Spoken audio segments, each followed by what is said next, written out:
है, यहाँ पे सिर्फ ड्रॉफ है, जबकि यहाँ पे टॉल भी था, ड्रॉफ भी था, लेकिन अब ये अलहदा हो गया, ये अलहदा हो गया। It means that they become pure. अब ये क्या हो गए हैं, ये प्योर हो गए। Getting my point here.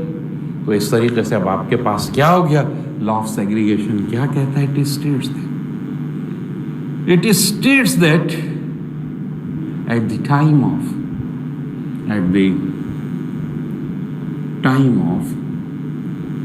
gametes formation, factors of a trait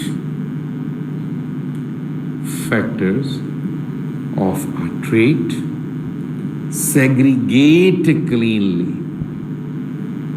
बिल्कुल सफाई से अलहदा अलहदा हो जाए। अब अगर फर्ज कर लेता हूं ये मेल गैमीट है और फर्ज कर लेता हूं ये फीमेल गैमीट है, तो इस मेल गैमीट का चांस है, प्रोबेबिलिटी है कि ये इससे भी फर्टिलाइज, इससे भी हो सकता है ये फर्टिलाइज ही ना हो, ये इसके साथ फर्टिलाइज, इसके साथ फर्टिलाइज हो सकता है। दो चांसेस यहाँ पर हैं। तो मैं इस आसानी के लिए क्या कर लेता हूँ, चेकर बोर्ड बना लेता हूँ।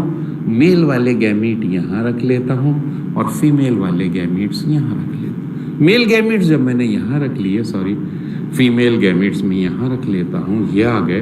तो ये इसके साथ अगर फर्टिलाइज करेगा तो जीनोटाइप ये बनेगी, ये इसके साथ फर्टिलाइज करेगा तो जीनोटाइप ये बनेगी, ये इसके साथ फर्टिलाइज करेगा तो जीनोटाइप ये बनेगी, ये इसके साथ फर्टिलाइज करेगा तो जीनोटाइप ये बनेगी। अब आपको पता है कि कैपिटल टी हमने किसके लिए लिया था, टॉल के लिए लिया था, टॉल आ गया। हमने कैपिटल टी टॉल के लिए, स्मॉल टी ड्रॉफ के लिए लिया था, लेकिन हमने लॉ ऑफ डोमिनेंस भी पढ़कर आए कि डोमिनेंट फैक्टर की मौजूदगी में रेसेसिव फैक्टर एक्सप्रेस नहीं करता, तो ये एक्सप्रेस नहीं करेगा, ये एक्सप्रेस करेगा, यानी सिर्फ टॉल।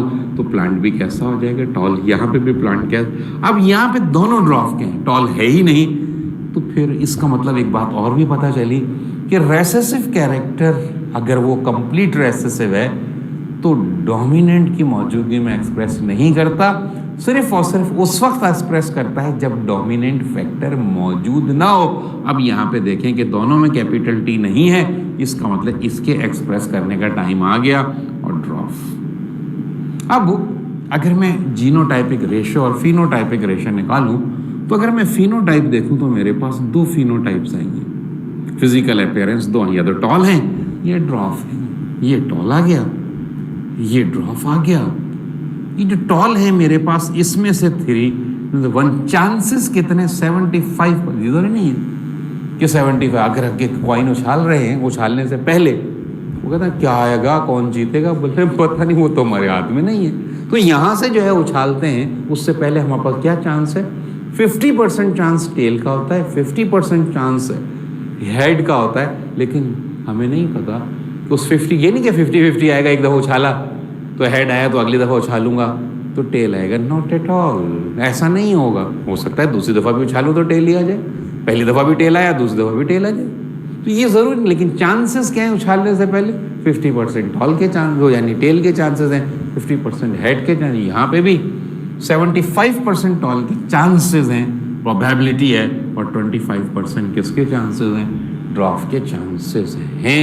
ये आपके पास क्या आ गया, लॉ ऑफ सेग्रीगेशन। लेकिन हमने इसके अंदर क्या किया, सिर्फ और सिर्फ एक ट्रेट, जब किसी भी ऑर्गेनिज्म में एक ट्रेट के जीन्स नहीं होते, बेशुमार ट्रेट के जीन्स होते हैं, लेकिन हमने सिर्फ क्या किया है, एक ट्रेट के जीन ऑब्जर्व किए कि उनका बिहेवियर उस ट्रेट के इंडिपेंडेंटली, उस ट्रेट के जीन्स का या फैक्टर्स का इनहेरिटेंस में बिहेवियर क्या होता है।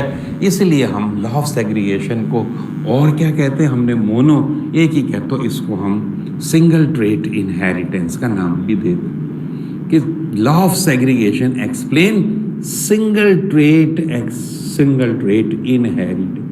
लॉ ऑफ इनहेरिटेंस यानी आपके पास law of segregation single trait inheritance को एक्सप्लेन करता है।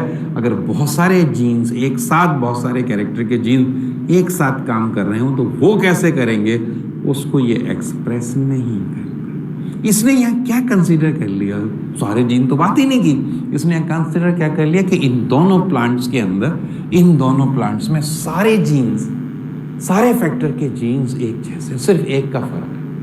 अगर दो लिविंग ऑर्गेनिज्म जिनके सारे फैक्टर्स यानी सारे कैरेक्टर एक जैसे हों, लेकिन उनमें सिर्फ एक कैरेक्टर का फर्क हो तो उसे मोनो